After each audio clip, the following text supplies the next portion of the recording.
البروثرومبين تايم والأوبستراكتيف جوندس. السؤال: ليه بيحصل عندي prolonged بروثرومبين تايم في حالة الأوبستراكتيف جوندس؟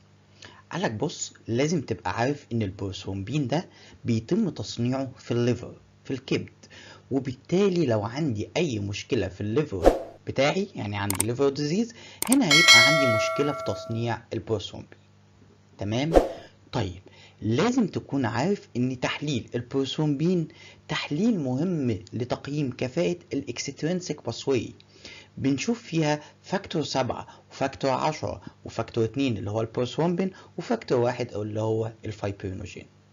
وبرضه لو عندي اي مشكلة في الفاكتور دي، بالاخص فاكتور 7، هيحصل عندي prolonged BT.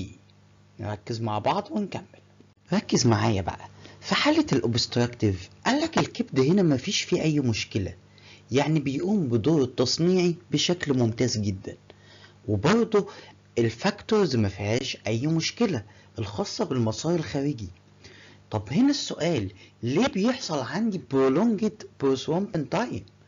قالك الموضوع بكل بساطة إن لما بيحصل عندك انسداد مراري، الانسداد ده هيمنع نزول الأحماض الصفراوية للأمعاء.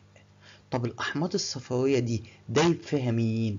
قالك دايب فيها فيتامينز زي فيتامين كي، واحنا عارفين ان البروثرومبين بيعتمد في افرازه على مين؟ قالك على فيتامين كي، وبالتالي هيحصل عندي مشكلة في الموديفيكيشن الخاصة بالفاكتور، وبالتالي هيزيد زمن البروثرومبين تايم، ودي حالة مؤقتة بتختفي بمجرد انتهاء عملية الاوبستراكشن دي كانت حلقة النهاردة. أتمنى الحلقة تكون مفيدة، ولو عجبتك الحلقة ما تنساش تعمل لايك للفيديو وشير للقناة وسبسكرايب عشان يوصلك كل جديد. كان معاكم كابتن أناليسيس. باي.